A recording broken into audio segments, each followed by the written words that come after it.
What is going on, guys? Jack here and welcome back to another episode of the Borussia Dortmund Career Mode series. This is episode number 18 and we're going to start today's episode off by thanking all of you guys. On the last episode we managed to smash well over 50 likes. We managed to get something ridiculous like 65 likes, and if we could do the same on this video that would be greatly appreciated, guys. But we are going back into the summer transfer window of season 2 here, guys, and a lot of you were very happy with the signings that I did make in the first episode of the new season, and I plan to make a couple more signings in this episode. Although they're not going to be big world-class signings, they're going to be quite realistic, and I'll show you in a minute who those players are that I'm looking to sign. So judging by the last episode, a lot of you guys did want me to go in for one more realistic signing, and that being Kevin Campbell from, I think it's Red Bull Salzburg in the Bundesliga, or the Austrian Bundesliga I should say, and he has just signed for them in real life, so maybe a player that I do go ahead and sign. I don't know how good he is in FIFA, and I don't really know if I need him at this point in time. I've got 3 right midfielders as it is already, so maybe I would add a player into the deal. I am looking to offload some players in this window, so regardless, I will try and sign him anyway, and I will go ahead and offer 2.5 million just to begin with, and wait and see what Red Bull Salzburg do go ahead and say about that. So we've had an email back from Stoke City about the inquiry of Adrian Ramos. I did counter offer when they offered, I think it was 8 million, and I counter offered, I think it was something like 16 million. Once again, they're offering lower than I actually want. I know he's 29 years old, and I could get a lot of money for him now, but I don't really know. He's in excellent form. I think he's worth more than 10 million. I will be honest. I'll counter offer 16.5 million. And if they don't want to go in for that, then that's absolutely fine, because he is a good player. And I don't really want to sell him if I don't have to. So Salzburg have come back and said that the player is too valuable to us. So clearly I need to up the bid. I'm not really sure how much he is currently worth, because I haven't fully scouted him yet. So where is he? So it's unsuccessful negotiations, and I need to go all the way down here. This is very frustrating, isn't it? Where you just have to go, okay, so he's down the bottom there. There we go. Have I fully scouted him yet? No, I haven't. There's still a few days left to scout him. I will go in for 3.8 million. If that's rejected, then I'm just going to have to wait for the full scout report to come back on the player, so I get a better idea of how much he's worth and what kind of stats he possesses. So we have our first Bundesliga fixture here of the season, guys. It's going to be against Augsburg here, and it's going to be a very, very interesting one. A good test of the team and how well I will play with this new 4-3-3 formation that I'm going with. I think it suits the team a little bit better, and we will see how well we can play with this formation in this first match here in the Bundesliga. Let's get things going here. That's a really good through pass all the way to Aubameyang, and how did he miss that? Oh my goodness. How on earth did he miss that shot? He completely scuffed it, and I thought Aubameyang was going to put us 1-0 up there. What can we do here? Aubameyang just sprint through the gap. We've got a big gap in the middle here. Can Aubameyang make it 1-0? Of course he can. Aubameyang opens the scoring here, and he's the first person to get on the score sheet this season. And I think he's going to have just the season as he did last. He was really, really good last season. He was our saviour almost. His blistering pace is just brilliant, and he's got the finish to go along with it. And we've made it 1-0 here early on in this match against Augsburg. Oh, Immobile. He's just so good on the ball. It's surprising for a tall player like he is. There we go, Marco Reus back to Immobile. He's tripped, that's got to be a penalty. There we go, every day of the week. And it looks like, yeah, we have got a penalty here. Right, I'm going to give this one to Marco Reus, hoping that he'll be able to put this one away. Let's put it into the top left. Can we score it? Yes, we can. That is a brilliant penalty by Marco Reus. And we're 2-0 up here in the 38th minute. We're doing a lot better than Dortmund are doing currently in real life, down in the relegation zone. And it's good to see that we are winning in this match with ease against Augsburg. Reus, here we go. He gets around his man. Can we get inside? Yes, we can. Can we take a shot? Yes, of course we can. We make it 3-0 here. It's getting oh so easy really here on World Class. Marco Reus gets the goal, and it's a third goal there. A really lovely one. A lovely solo goal. He just picks it up, and he just takes it around the whole of the defence. And that just goes to show how easy it is on world class. So in the next few games I will be playing on legendary, but it's just a little bit of a taster of what's to come this season from Marco Reus. He's played absolutely brilliant in this match and could have had maybe even 2, 3 or 4 goals. Lovely finish into the bottom corner, and the goalkeeper stood absolutely no chance. There we go, we managed to win our first game of the Bundesliga season here, 3-0 against Augsburg, and I have to say that was a really, really good result from the team. Marco Reus manages to get 2 goals, Aubameyang gets 1, and overall it's a pretty solid performance from the team. So once again we got a transfer offer here for Adrian Ramos. He seems to be in hot demand at the moment, our Colombian striker, and we'll have a little look at what Stoke have said. So they've upped their bid to 11.5 million. That is a lot of money, but I think I can get more from other clubs, so I'm going to go ahead and counter offer 14.5. You know what, 15.5 million. That's my final offer. If they don't want to accept that, then that's absolutely fine, because it looks like we're getting some other offers from different teams. The other team being Hannover 96, they're offered 13 million.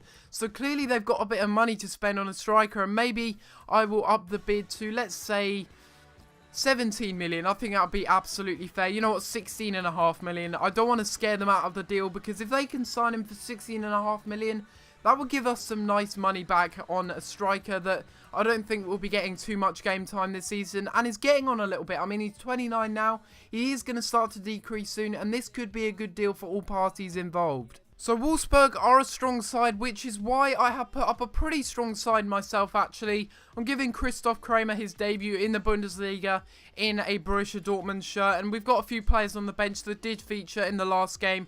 And we've also got Leitner on there, who I'm probably going to bring on as well in the second half. But we'll wait and see how we do in this game before I do think about bringing on any substitutions.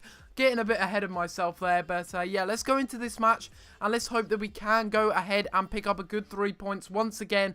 This time it might be a little bit more difficult. Wolfsburg are a good team.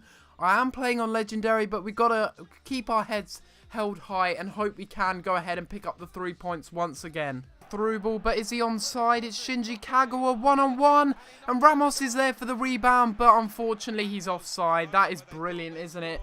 I got so happy that we scored there in the 20th minute, and then it's ruled for offside. That's absolutely brilliant. Oh, Luis Gustavo inside the box. He's a bit of a monster. He's passing it off to Junior Malanda, and he puts it into the back of the net. Oh my goodness. Of all players, it's Junior Malanda with his like 33 finishing or whatever it is. He puts it into the back of the net there and gives Wolfsburg the lead. That is very disappointing, I will be honest. We had a few good chances. One of them was offside, but we had a few other chances in the match, and it is Luis Gustavo, the man, setting him up there for Junior Malanda to give Wolfsburg the lead here. Don't know what he's doing all the way up the pitch, because I'm pretty sure I set instructions on him to stay back while attacking. But okay, it's Aubameyang using his pace. Oh my god, what a save from Benaglio. We get a second chance, and it's cleared off the line. Oh no, that's not good. Who is that down injured? Oh no, it's Bender. That is really annoying. So I'm going to have to put Kramer in the CDM spot now, as he is actually a CDM, and I've just got to hope that Bender's not out for long, because he is a crucial player for us, and we will put in Moritz Leitner in his place. Should we put him in? No, we will put in Mkhitaryan, actually. That is a real shame that he's out injured. Hopefully it's not out for long, because we don't have another CDM apart from Kramer in this squad and Kell. We really do need him back as soon as possible, and let's hope the injury isn't too long. I'll let him go wide. I don't mind if these players go wide unless they get a goal opportunity like that. And we've gone 2-0 down here against Wolfsburg, and it's completely undeserved. We've had all the chances in the game. They've literally had 2 chances on goal, and Weidenfeller, or our defenders, I don't know who it is to blame there, probably our defenders, Socrates and Hummels to blame there, who really should have kept hold of their man, and they've made it 2-0 here. I don't really see a way back into this game for us, and Soldado of all people gets the goal. Wolfsburg are just all over me here. We can't get the ball off of them. It's very frustrating as they go one-on-one again. Oh my god, they've scored again in the 89th minute.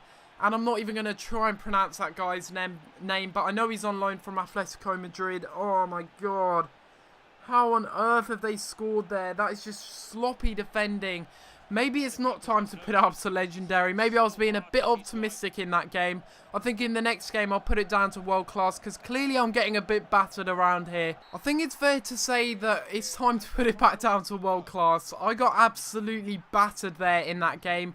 I had a lot of chances on goal. Yes, I didn't take them as well, which is probably my fault, but still.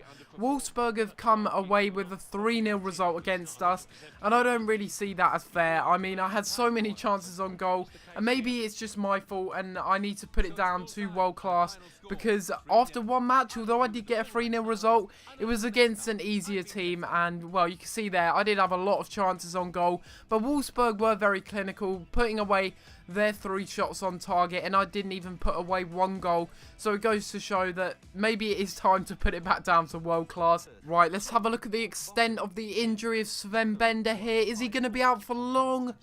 9 days, thank goodness for that. He's out with a bruised shoulder, so he might miss 1 or 2 Bundesliga matches in the meantime, but that is absolutely fine. He could have been out for up to 6 months, so I'm just happy it's not a severe injury there. He only bruised his shoulder, so I don't know why he didn't just stay on the puff, but, you know, he's out for 9 days regardless, and we're going to miss him for whatever match we have got coming up in the Bundesliga. So we have a transfer offer here for Ricardo Rodriguez. It'll be interesting to see. So it is a short-term loan.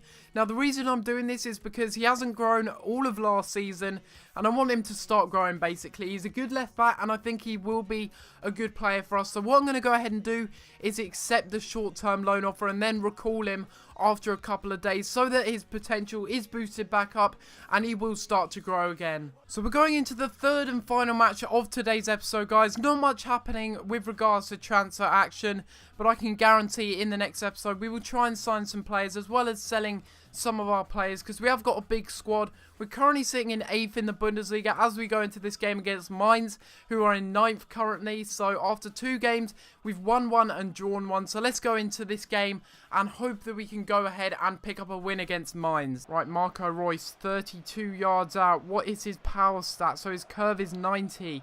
So maybe if I do it there, about in the middle of the wall, maybe that should be enough. A little bit of power on it over the wall. And, oh my god, I thought that was in there, but the goalkeeper manages to catch it and take it off the line there. A good effort, though, from Marco Reus from the free kick. Marco Reus, he can do something special in any match.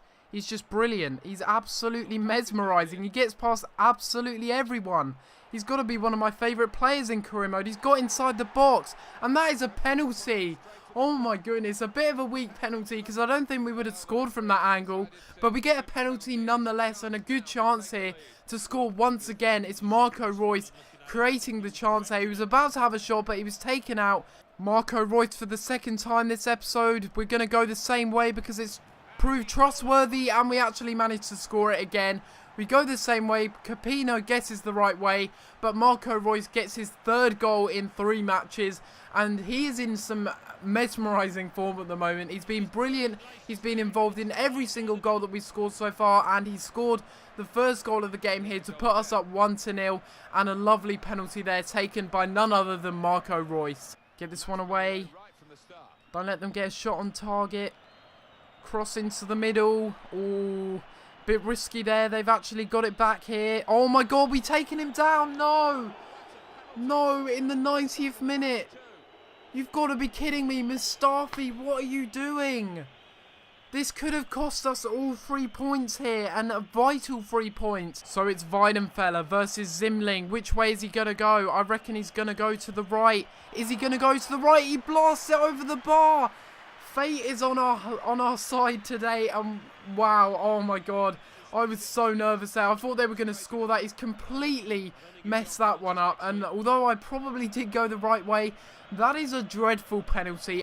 Wow, there we go. Late drama in this game against, I don't even know, is it Mainz? I think it's Mainz, but we managed to win it nonetheless, 1-0. Marco Reus converting a penalty. We don't really seem to be doing too well on the goal front, but we do get a 1-0 win there. A solid clean sheet for Weidenfeller, and an overall good performance from the team, although I would like to see more goals scored. This is going to be the end of the episode, guys. Hopefully you have enjoyed, and if you have enjoyed today's episode of the Borussia Dortmund career mode, then of course feel free to leave a like on the video and subscribe if you haven't already. I will be doing Season 2 and maybe even Season 3 if you guys keep up the support on this series. You guys seem to love it, and I want to thank you for all the support you've given me on this series so far. It's been absolutely incredible. But other than that, guys, I'm going to have to leave it there, and I'll see you next time for another video. Thanks for watching.